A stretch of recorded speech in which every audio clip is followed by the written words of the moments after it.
Lexus Canada just released the Lexus Genuine Dashcam Series 2.0. I personally own the Lexus Genuine Dashcam 1.0, and yes, that was made by Lexus themselves with their subsidiary. And now, Lexus Genuine Dashcam 2.0, I won't be able to install it on my NX, but let's have a look at what it is and is it worth installing onto your brand new Lexus.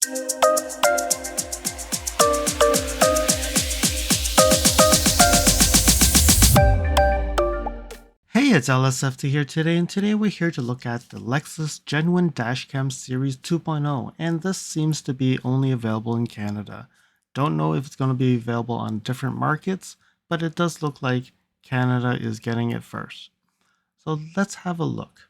So it says Lexus Genuine Dashcam 2.0. Safely record your life adventures with Lexus Genuine Dashcam. So it seems like the concept's the same as the first version, where you can actually record interesting events, so for your adventure. So let's see what benefits you get here. Incident recording. So we all know that that is what a dashcam should do. When the dashcam detects an unusual shock during normal mode or parking mode, it records an event that is protected from being overwritten by newer files. So in the audio, voice recording can be turned on or turned off, touching or waving the proximity sensor if the proximity sensor is set to voice recording on or off or in the firmware settings. Then we look at playback recordings. I think that's standard. You can look at your smartphone on an Android or Apple device, and you can download it either from a Mac or desktop viewer software. Interesting event recording. So tapping the interesting event during your travels, touching or waving finger within 20 millimeters of the proximity sensor to trigger an event recording. When a manual recording is triggered, it will continuously record for 1 minute. Then we look at the optional rear camera. So now this one actually allows you to install a rear camera in the Lexus Genuine Dashcam, whereas the first one, it cannot do that. So when turned on, the front and rear camera record together. When turned off, the rear camera stops recording 5 minutes after entering parking mode. Rear camera restarts when you enter normal mode. Okay, so I think very normal operations of a rear camera. One thing that I'm very disappointed is 16 gigabyte micro SD card. Where on earth are we going to be using 16 gigabytes? Like at least 64, or not 128 or 256.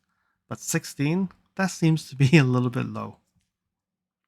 Then we look at infinite looping recording. That just means that it can actually overwrite old data and just keeps on recording. So this one is nothing special. I think this is just normal functionality of a dash cam. And then parking surveillance. So when the ignition is turned off, the dash cam switches to surveillance delay mode. During this surveillance start delay mode, it records 1-minute videos for 3 minutes to prevent false event detection caused by opening or closing the vehicle door. Alright, so those are the functions of this Lexus Genuine Dashcam 2.0. So you can see you can download the owner's manual, the quick start guide. It looks like there is a software for Mac or Windows, and you can actually go to the App Store and download the Lexus Dashcam app. So it seems like it's using the same Dashcam app. Maybe I'll have to look at it, but it looks like it's using the same app in comparison to the first generation. All right, so now let's move over to the owner's manual to see if we get more information. Follow me on Instagram at LSFT Videos. You can see updates on my experience with the NX 450 Plus, which may not be shown on any future videos. You can also reach out to me via direct messaging if you have any questions on your Lexus. If you like this video, you can provide me feedback in the comments below, like this video, and share it with your friends. This definitely will help me with the YouTube algorithms. Press the subscribe button and bell icon and get notified when new videos show up. And lastly, if you want to support me further, you can provide me a super thanks, which is greatly appreciated. And now let's continue with the video. All right, I've popped over to the owner's manual and it's 160 pages, so definitely I'm not going to go through the full manual. I'm just going to go by and start looking at what it looks like. I'm not going to look at like how it's been managed and probably look at the specs so that you can get a sense of what kind of software, what kind of product this really is. So that first thing, let's scroll down and look for the front camera of the parts. So you can see here, this is what the Series 2.0 dashcam looks like. Does it look familiar? I think it does. Let's look at what this is and let me go and find you what I think it looks like. So you can see the wire channel that it goes up in with installation. It looks like there's an end cap, there's a camera, the serial number and all that, and there's some LED lights. On the back side, you can see that it has GPS LED, has a Bluetooth and Wi-Fi LED, and the recording LED. And if you look at the side, that's where the proximity sensor is. And that's where you can see on the other side, there is the SD card and a connection to the rear camera and the mount and the DC power connector. So it looks simple, but you can look at it. This is what the dash cam looks like. I'm going to continue to go down. Okay, here, the rear camera, you can see that it looks very simple. There's a connection to connect to it. There's an LED light and the camera and the mounting bracket. So not a lot to look at. So I'm going to go now and scroll down and find the specs and have a look at the specs. All right, so here's the product specifications. So 2.0, it's black in color, 100 grams on the front and 25 grams on the back, and a 16 gigabyte SD card. Come on. And then the normal recording, event recording, manual recording, and surveillance delay recording. So the camera itself is a 2.1 megapixel Stratus CMOS sensor. It's the same in the front and the back. The viewing angle is 139 degrees, horizontal is 116 and vertical is 61. So, and then we look at here, it's full HD, so there is no 4K. All right, so it's a 1080p at 60 frames per second or full HD 30 frames per second. So no 4K recording here. And let's see the quality. There's extreme, highest, normal settings. So there's 4 settings for the image quality.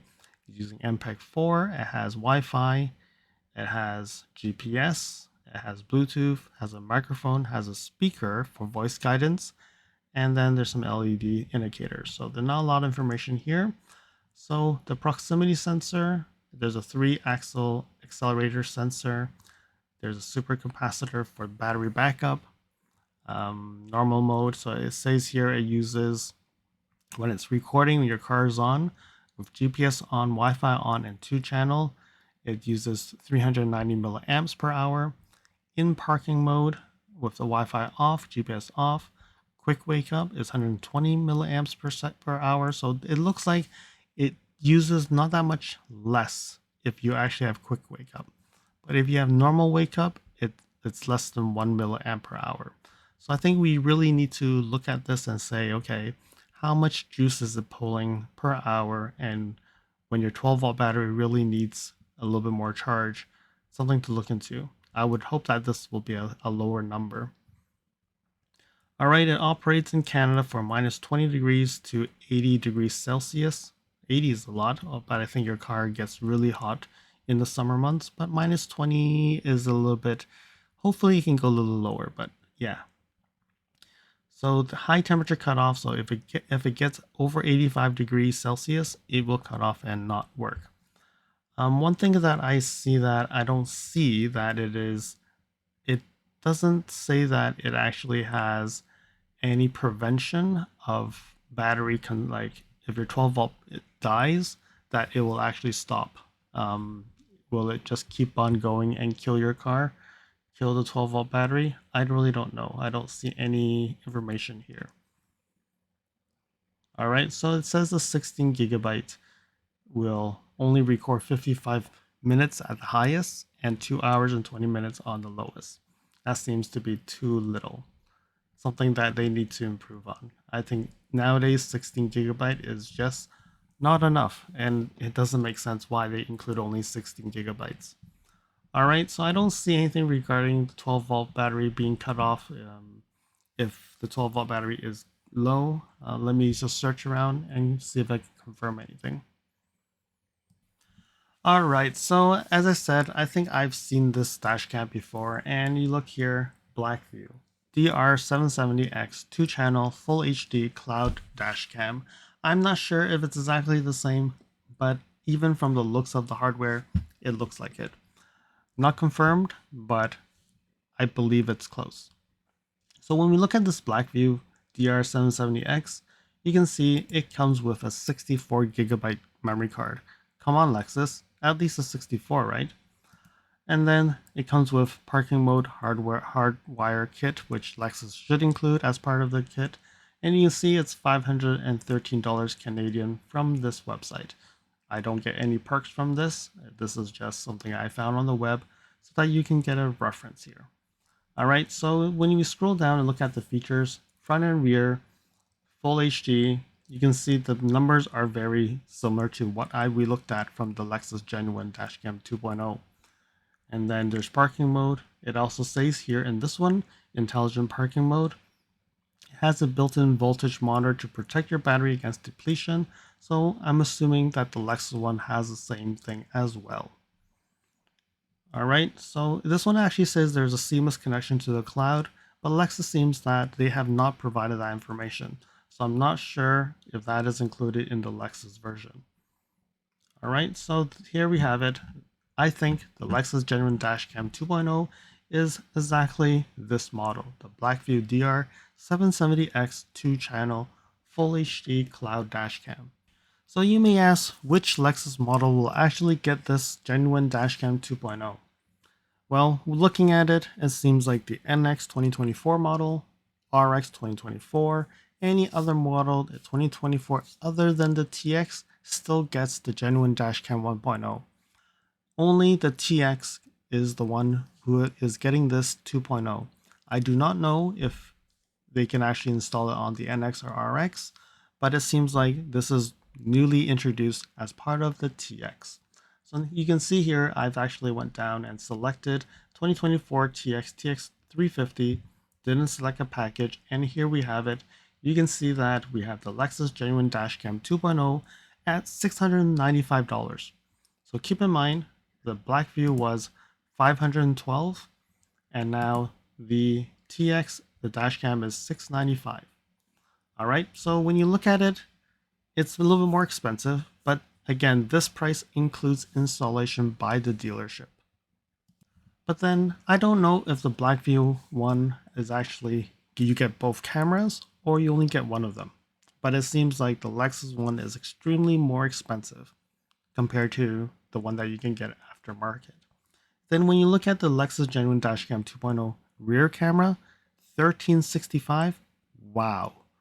Is that just the rear camera or that includes the front? Because if you need both of them, that's like $2,000-ish. I think that's extremely overpriced. I know it includes installation and their hourly rate is extremely high as well. But then you probably won't get any trouble with warranty issues because it's installed by the dealer and it's not something that you want aftermarket because it's branded as a Lexus product, right? So what do you think? Do you think this is extremely expensive? This is way over $2,000 plus taxes for a front and rear camera. I know a lot of people are going to go in the comments and start yelling at this is ridiculous, this is extremely too expensive, and I totally agree.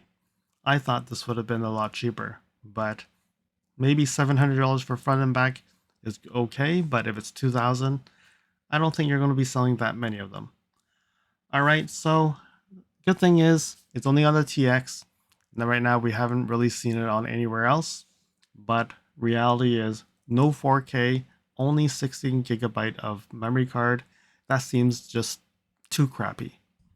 If you were in for the TX, will you actually take this option or you'll go elsewhere to find the exact same camera and have it installed and just not have the Lexus brand attached to it? Let me know in the comments below, and also let me know in the comments below, what do you think about these dash cams? Do you think it's worth the money, or it's still better to just go and find an aftermarket one, like the FitCam X. Anyways, hopefully you found that this video was useful. Unfortunately, I don't think I will ever install this one because it just seems too expensive. And until next video, drive safely. Thank you for watching. If you liked this video, please comment, like, share this video, and if you want to see more videos like this, you can subscribe to my channel and press that bell icon to get notified when new videos are posted.